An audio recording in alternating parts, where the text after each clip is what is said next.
नमस्कार दोस्तों, आज की इस वीडियो में हम पढ़ेंगे संविधान सभा के कुछ वन लाइनर और ऑब्जेक्टिव क्वेश्चन। तो दोस्तों वीडियो शुरू से लेकर अंत तक जरूर देखें।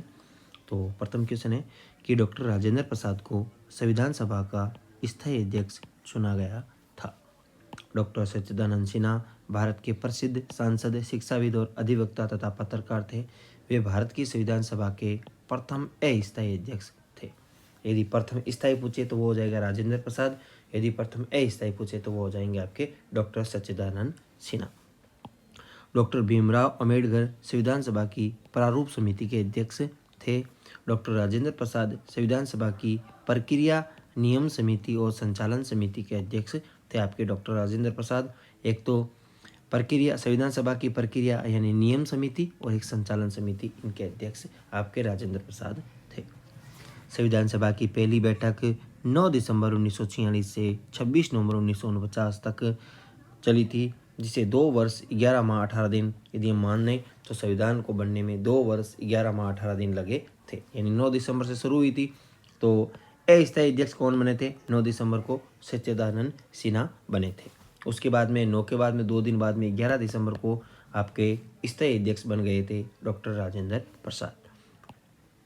संविधान सभा को अंतिम रूप से अंगीकृत करते समय 24 जनवरी 1950 को संविधान सभा के 284 सदस्यों ने वास्तविक रूप से उपस्थित होकर अपने हस्ताक्षरों को संलग्न किया था। प्रथम हस्ताक्षर जवाहरलाल नेहरू ने और अंतिम हस्ताक्षर आपके डॉक्टर राजेंद्र प्रसाद द्वारा किया गया था। यानी जो 24 जनवरी 1950 को संविधान सभा के ऊपर जो हस्ताक्षर किए गए थे, संविधान जो बना था उस पर हस्ताक्षर किए थे, तो दोस्तों उसमें 284 सदस्यों में यदि प्रथम नाम आता है यानी सर्वप्रथम साइन किसने किए थे? 1 नंबर पर जवाहरलाल नेहरू है और 284 यानी अंतिम है वो आपके नाम साइन किए थे डॉक्टर राजेंद्र प्रसाद। एनी मार्क्सक्रीन देशी रियासतों से चुनी गई एकमात्र महिला प्रतिनिधि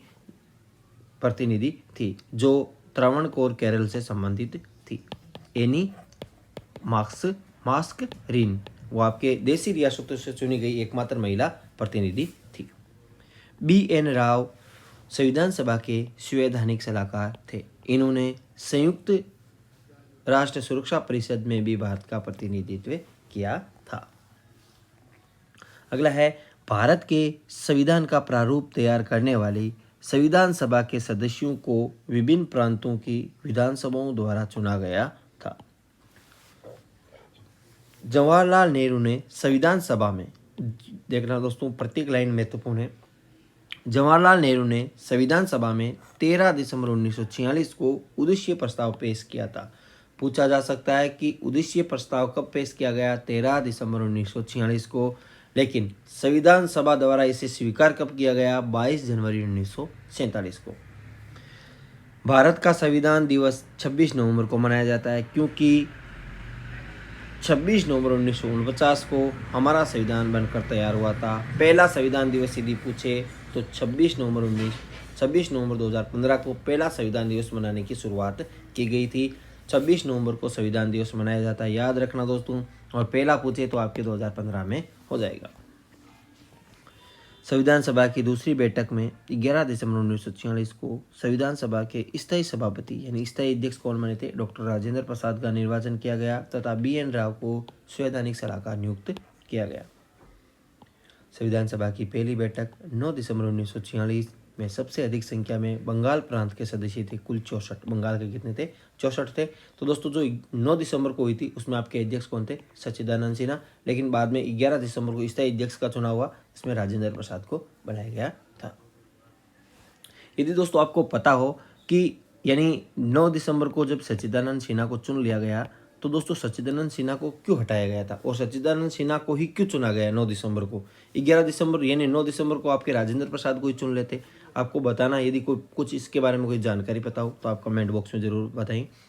B.R. अम्बेडकर की अध्यक्षता में प्रारूप समिति का गठन 29 अगस्त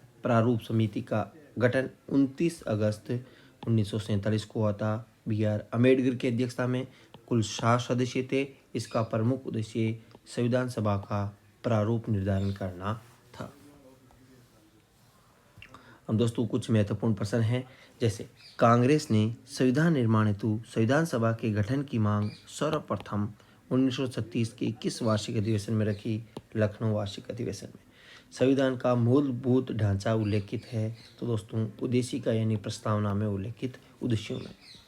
उद्देशिका के अनुसार संविधान सभा में संविधान अंगीकृत कब किया गया? 26 नवंबर 1949 को।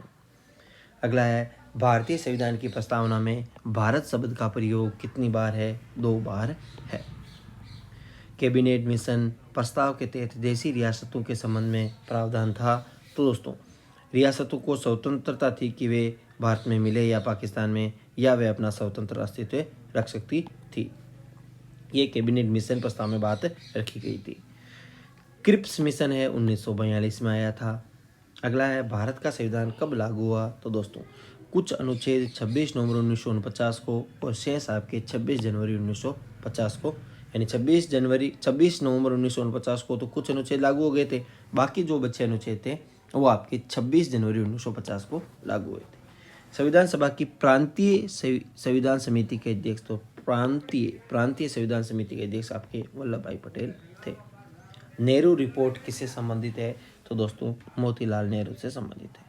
नेहरू समिति के गठन का उद्देश्य, तो दोस्तों संविधान का प्रारूप तैयार करना। संविधान सभा की मूल अधिकारों की उप समिति निम्न में से कौन सी महिला इसमें शामिल थी? तो मूल अधिकारों की जो उप समिति थी उसमें कौन शामिल थी? हंसा मेहता शामिल थी।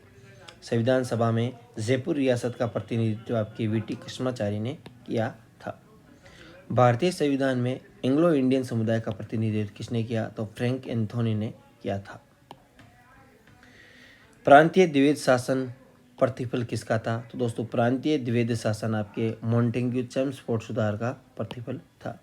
1935 का भारत सरकार अधिनियम क्यों महत्वपूर्ण माना जाता है? क्योंकि ये भारतीय संविधान का प्रमुख स्रोत माना गया है। अगला है, 1919 में भारत सरकार अधिनियम की मुख्य विशेषता क्या थी? तो दोस्तों प्रांतों में द्विवेद शासन। किसने भारत का संविधान बनाने के लिए संविधान सभा की रचना करने का विचार प्रस्तुत किया था? तो दोस्तों आपके स्वराज दल ने। कैबिनेट मिशन योजना के अनुसार संविधान सभा के सदस्यों की संख्या निश्चित कितनी की गई थी? 389 की गई थी। Cabinet Mission 1946, Cripps Mission 1942, Cabinet Mission 1946 का सदस्य नहीं था, यानी क्रिप्स मिशन कब है? 1942। कैबिनेट मिशन कब है? 1946। तो दोस्तों लॉर्ड माउंटबेटन है वो इसमें शामिल नहीं थे। लॉरेंस थे, स्पेड क्रिप्स थे और अलेक्जेंडर भी थे। संविधान सभा के गठन के लिए चुनाव कब करवाए गए? तो दोस्तों जुलाई-अगस्त 1946 में करवाए गए। अगला है, संविधान सभा के निर्वाचन मंडल को किन किन वर्गों में बांटा गया था? तो मुस्लिम, सिख और साधारण वर्ग में बांटा गया था। संविधान सभा का निर्वाचन निम्न में से किस आधार पर हुआ? तो दोस्तों सीमित मताधिकार के आधार पर हुआ था। कैबिनेट मिशन योजना के अंतर्गत अंतरिम सरकार में कौन शामिल थे? तो दोस्तों महात्मा गांधी और डॉक्टर भीमराव अम्बेडकर इसमें शामिल थे। संविधान सभा में रियासतों से सदस्यों का चयन किस आधार पर हुआ? तो दोस्तों शासकों द्वारा मनोनयन के आधार पर हुआ था। अगला है, राष्ट्रीय ध्वज को संविधान सभा ने कब अंगीकार किया? राष्ट्रीय ध्वज को आपकी 22 जुलाई 1947 को अंगीकार किया गया था। संविधान सभा द्वारा भारत के गणराज्य का कब आविर्भाव किया गया? तो दोस्तों आविर्भाव है वो आपके क्या? 26 जनवरी 1950 को। कौन संविधान सभा की प्रारूप समिति का सदस्य नहीं था? तो दोस्तों सच्चिदानंद सिन्हा इसका सदस्य नहीं था। गोपाल स्वामी अयंगार और दोस्तों अलादी कृष्णा स्वामी अय्यर और मोहम्मद सादुल्लाह है इसके सदस्य थे। तो दोस्तों ये वीडियो अच्छा लगा हो तो वीडियो को लाइक एंड शेयर जरूर करें। अगले वीडियो में हम और कुछ एक विशेषांक लेके आएंगे। Thanks for watching us. कोई गलती हो तो क्षमा करना दोस्तों।